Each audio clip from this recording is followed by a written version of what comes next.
The Iron Regent and the Scribe's Daughter, A Story of Thornwall Palace, Act 1. The girl who stood alone, 7 council members, 1 horseshoe table, no chair offered for me.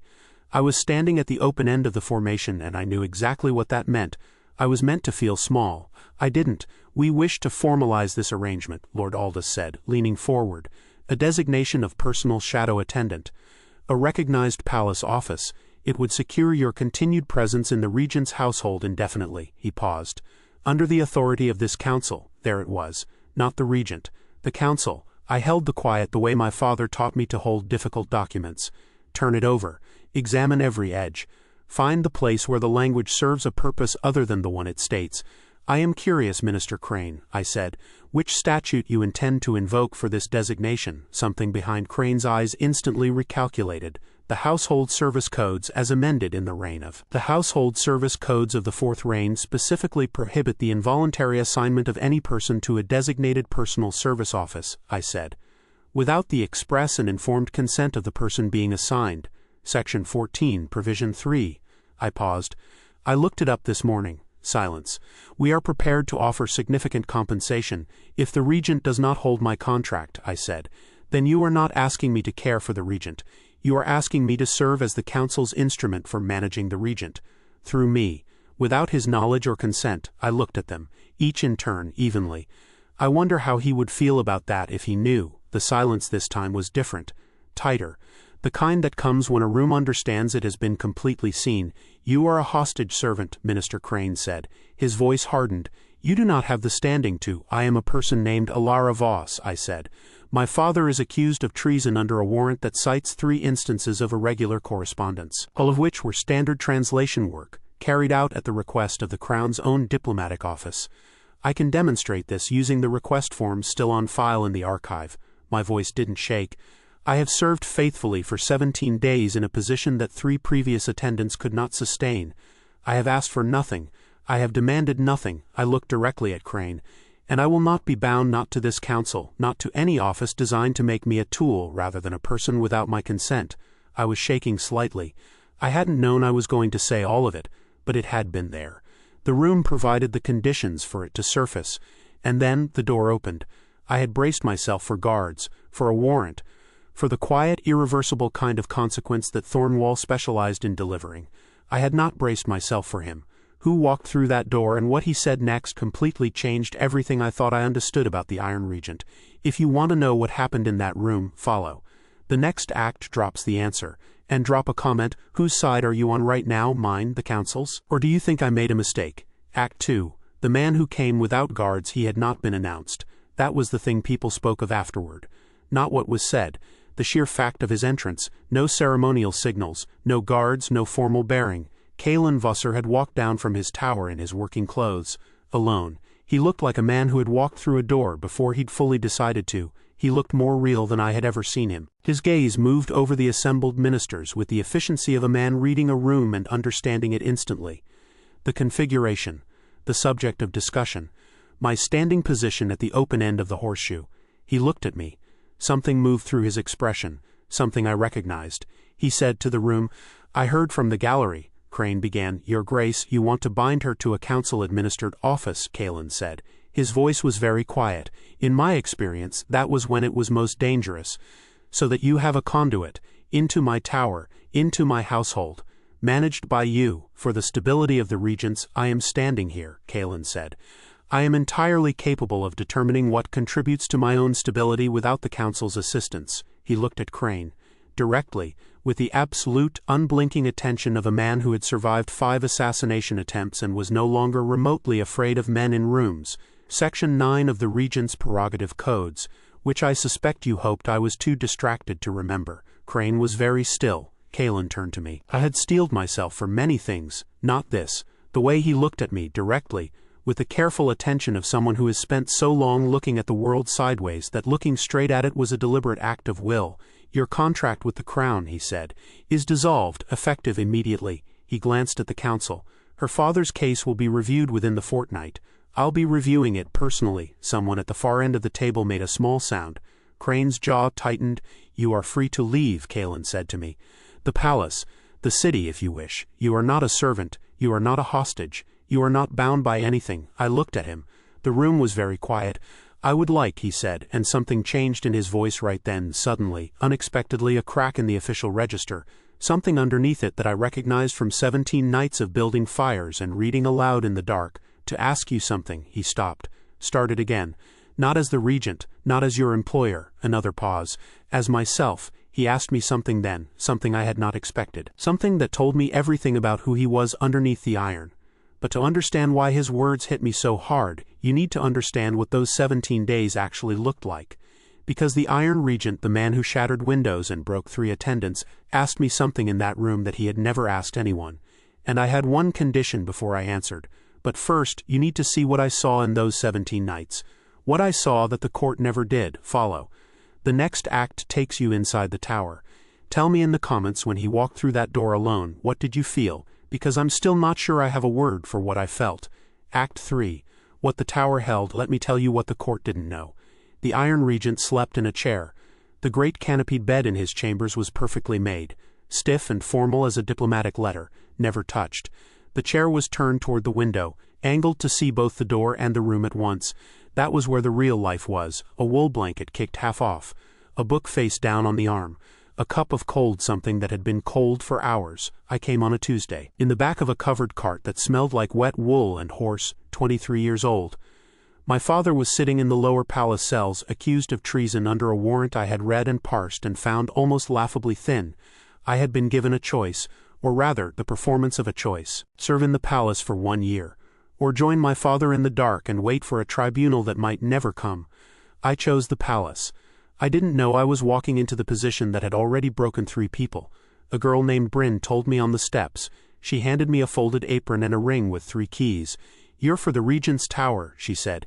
He'll ring at any hour. She paused.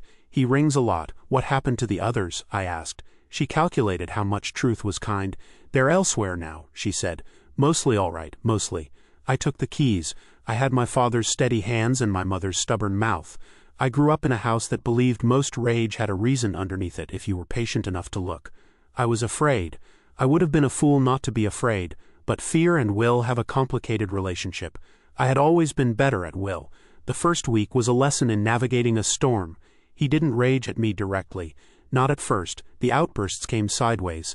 A stack of documents swept from the table. A command barked with sudden violence that made me flinch, even though I had been telling myself to expect it. On the 3rd day, he rounded on me while I was quietly replacing a candle. The force of his attention hit me like cold water. Sharp, volatile, exhausted fury. Instant. I didn't flee, I said in a voice I kept deliberately low and even. The candle was guttering. I thought you might want the light. He stared at me. Something moved through his expression that was not exactly anger. He turned away. I finished replacing the candle. On the 5th day I brought the tea, chamomile, lemon balm, a small measure of dried passion flower that my mother had always kept on the shelf, for the nights when worry wouldn't let the mind rest. I set it on the table beside his chair. Said nothing. He didn't drink it for an hour. Then he did. The next morning when I arrived the cup was beside the wash basin, set with a deliberateness that was almost careful. On the 7th day, without looking up from his papers, he asked, "What is in it?" "Chamomile mostly," I said. "Lemon balm, a little passion flower. It doesn't taste like nothing. It tastes like something that is trying to be gentle," I said. "I find it helps. On nights when thinking too loudly is the problem." He looked at me then, fully, for the first time. It lasted only a moment, then he looked back at his papers. But he drank the tea. The nights were the hardest. The night bell pulled me out of rest at unpredictable hours. 2 in the morning, 4. Once at 5 minutes before dawn, I learned not to resent it. I learned the landscape of his sleeplessness. On the bad nights I came in quietly, stoked the fire higher, and asked if I might read aloud. The first time I asked, he looked at me like I'd said something almost offensive. "I'm not a child," he said. "No," I agreed. "But even adults sleep better with a voice in the room sometimes, particularly when the alternative is silence and one's own thoughts." He was quiet for a long moment. "Fine," he said. "Like a concession in a negotiation. But not poetry. I cannot abide poetry right now." I had brought almost on instinct a slim volume of dry administrative history, the kind that was naturally sleep-inducing, just enough to crowd out darker things. He didn't sleep that first night, but he sat still. I was beginning to understand that was its own kind of rest for him. And then came the 17th night, the worst I had ever seen. I heard the crash from 2 floors below. Not the usual sound, deeper, structural. The sound of something tested to its absolute limit. The guard outside the door had his hand on the hilt of his sword. "How long?" I asked. "An hour, worse than usual." "Don't send for the physicians," I said. "Not yet." I knocked, clean and clear. "I am here. I am coming in. I am not frightened." I opened the door. The room was chaos. Document table fully overturned, papers everywhere. A side chair against the far wall, in pieces. Kaelen stood at the center of the room, chest heaving, hands fisted at his sides, and his face the face of a man who had been fighting something inside himself for hours, losing, knowing it, hating himself for knowing it. He looked at me, shame, instant, unguarded. That told me more about him than anything that had come before. "Go," he said. His voice was wrecked. I can't just go, Voss." It was the first time he had used my name. I noticed, filed it away, stepped further into the room. I picked up a blanket from the floor and held it out. "Sit down, please." He stared at me. He was trembling slightly, fine involuntary tremors. His body's tax on rage held too long. He sat. I wrapped the blanket around his shoulders, built the fire, brought the tea. I sat on the low footstool beside his chair. It was the only surface upright, opened the history book and began to read. The fire and the tea and the exhaustion of a man awake too long did their patient work. His breathing slowed, his shoulders dropped. I kept reading. Around 2 in the morning I heard his breathing change, slow, deepen. I looked up. His face in the firelight was stripped of its usual vigilance, stripped of defense. The sleep of someone returned briefly to a self that existed before everything that had happened to him.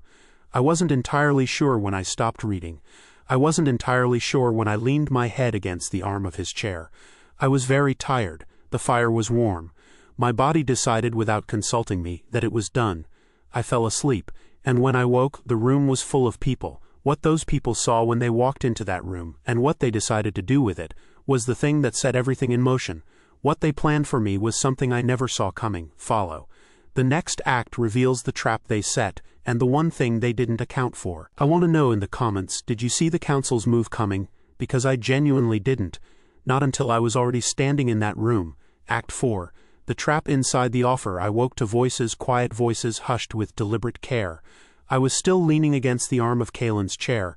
My neck ached. The fire had burned down to orange glow. Kaelen was asleep. Truly asleep. Not the shallow, watchful approximation I had witnessed before. His head tilted back, face relaxed into something with no performance in it. No defense. Breathing slowly, deeply, completely. The sleep of someone returned to a self that existed before everything. I became aware of the room's other occupants. 2 guards flanking the door, Minister Crane standing just inside the threshold, Lord Aldous, second Minister of Internal Affairs, standing beside Crane with his reading spectacles folded in his hands. His face was doing something complicated. I suspected it might have been awe. They were all looking at Kaelen. I kept very still. This moment was fragile, not weak, but breakable by the wrong kind of force. Crane's eyes moved to me. He held them there for a long moment. Then very deliberately, he nodded once, and ushered Lord Aldous back out of the room. I sat in the fire's last warmth, beside a sleeping man who had not slept like this in months. And I thought, something has changed. I thought, I am not yet certain whether that is good or dangerous. Both. Most things that mattered were both. They summoned me 3 days later. A formal written summons, crested, the language carefully constructed to sound like an invitation while functioning as a command. I read it twice. Then I went to the palace library and spent 2 hours in the restricted archives. Because I had grown up in a house that believed most problems had a structure underneath them if you were patient enough to look, and the restricted archives were where structures lived. The inner council chamber was designed to make people feel small. High ceilings, dark paneling, furniture built for authority rather than comfort. 7 council members in a horseshoe. Me, no chair offered, standing at the open end. Minister Crane presided. He had the careful neutrality of a man who had already decided what he wanted but wished the decision to appear deliberative. And then he made his offer. Personal shadow attendant. A recognized palace office. Under the authority of this council. Not the regent. The council. I had spent 2 hours in the archives that morning precisely because I had suspected something like this was coming. I'm curious, Minister Crane, I said, which statute you intend to invoke for this designation. Something behind his eyes recalculated. I cited Section 14, Provision 3 of the Household Service Codes. I cited the Morwick incident of 83 years ago. I named exactly what they were doing, using me as a conduit, into Kaelen's household, managed by them, without his knowledge, without his consent. You are a hostage servant, Crane said. His voice hardened. You do not have the standing to. I am a person named Alara Voss, I said. And I said all of it. My father's warrant, the request forms in the archive, the 3 previous attendants they had broken, the 17 days I had asked for nothing. I was shaking slightly by the end. But I was clear. Clarity is something sharper and more durable than anger. And then the door opened, and everything I had been bracing for simply didn't happen. What happened instead was this. The Iron Regent, the man who had not left his tower voluntarily in weeks, who moved through the palace behind guards and ceremony, and carefully maintained distance, walked into a council chamber alone, in his working clothes, without announcement, and he remembered a statute they had counted on him forgetting, and he dissolved my contract, in front of 8 witnesses, and then he asked me to stay, not as an attendant, not under any contract, as someone who chose to be there. If she wanted to, I had one condition. You let me review the archive records myself, I said. For my father's case, I'm a better reader of administrative documents than any court clerk, and I would like to be the one who finds the evidence. My voice was steady. He was a good man. He did his work honestly, and I would like to be the one who proves it. Kaelen held my gaze for a long moment. Done, then yes, I said. I'll stay. My father walked out of the lower cells 19 days later. But what Kaelen said to me at the window 4 months after all of this was the thing I keep coming back to. The thing that made me understand why I stayed. Follow. The final act is the one that changes the whole story, and I genuinely want to know, would you have stayed? After everything they tried to do, tell me in the comments. I'm not sure my answer was the right one. I'm just sure it was mine. Act 5. What grew in the space that remained? My father was released from the lower cells 19 days later. I worked with Bryn, now promoted, with a remarkable memory for file locations, and we found the original request forms, every single translation my father had done, formally commissioned by the Crown's own diplomatic office. The treason warrant was quietly withdrawn. My father came to Thornwall and found me in the eastern servants' courtyard. He held me for a very long time. Then he looked up at the tower windows, and didn't say anything, because he was a man who had always believed that most rage had a reason underneath it. And he could see my face, and he understood. The Iron Regent did not overnight become something other than what the years had made him. That was not how healing worked. I knew this, had always known this, had watched it in my own father after my mother's death. The long nonlinear work of rebuilding the ability to trust the world. There were still nights when Kaelen's sleep was restless and fractured. Still mornings when the weight of everything accumulated in his eyes into something that looked very much like the man I had first met. But I was there. I had chosen to be there, that choice freely made, uncoerced, belonging to no contract and no faction and no political calculation, had a quality that all the compelled things in that palace did not. I was there, and I read aloud on the nights when the thoughts were too loud. I brought the tea that tasted like something trying to be gentle. I worked beside him at the document table in the late hours. His handwriting and mine gradually learning to coexist on the same page. He learned to say thank you, carefully. Like a man relearning a language from a book rather than from a native speaker, he learned to ask rather than command, though it still sat awkwardly on him sometimes. A formal coat worn in an informal room. I learned the difference between the 3 kinds of silence he kept: the silence of exhaustion, the silence of thought, and the silence of someone waiting to see if you would stay. I always stayed. On a night in early spring, 4 months after I had walked into his tower with 3 keys and a folded apron and my heart beating too fast, we were sitting at the window together, not speaking. We had reached the stage of comfort where speech was optional. First rain of the season, streaking the glass. The city below was quiet. The palace around us was quiet. He said without turning from the window, "There is an old text in the Valdenmoor archive. A phenomenon the court physicians called the Vithara." He paused. "A kind of resonance between certain people. Rare. More legend than medicine. What does it describe?" I asked. "A calming," he said. "The old word is difficult to translate. Something like the way a bell stops ringing when the right hand closes around it. Not silence exactly." He seemed to be searching for the word, with the care of someone who had learned that words matter, that the right one is worth finding, more like a rival. The rain traced its patient paths down the glass. I said, "And do you think that's what this is?" He was quiet for a moment. Then he turned and looked at me, and I saw in his face what I had seen briefly on the 17th night, what I had been watching grow in the months since, the gradual return of something that had been absent for a very long time. Not innocence, nothing so fragile, something more durable. The ability to exist in a specific place, in a specific moment, without bracing for what came next. "I think," he said slowly, "that the legend is a convenient explanation for something much simpler. which is," he looked at me steadily, "that you treated me like someone who could be better." A pause, "and that turned out to matter more than anything I was told I was." Outside, the rain continued its quiet work on the city. The fire in the hearth gave its steady warmth. The great dark palace around us held its breath, as it always had. But tonight, for perhaps the first time, the breath it held felt less like dread, and more like anticipation. The kind that comes just before something good. I reached across the space between us, and laid my hand on his where it rested on the windowsill. He turned his palm, and held it. We stayed that way for a long time, watching the spring rain fall on a kingdom that was not yet at peace, but was, perhaps, beginning to learn the shape of it. The end. The bell does not silence the room. The bell makes the room aware of what was always there, the quiet waiting to be heard. Dov Voss, royal scribe in a letter to his daughter, written from the lower cell's Thornwall Palace archive, year 847 of the Valdenmore calendar. This story is finished, but I want to know something. The council called me a hostage servant. Kaelen called me someone who could be better. My father looked at that tower and said nothing. Which of those three saw me most clearly? Follow if you want more stories from Thornwall. And tell me honestly in the comments, what did this story make you feel? Because the real reason I wrote it is something I haven't said yet. And if enough of you ask, I'll say it. What was your favorite moment? What broke you? What did you see coming that I didn't? I read every single one.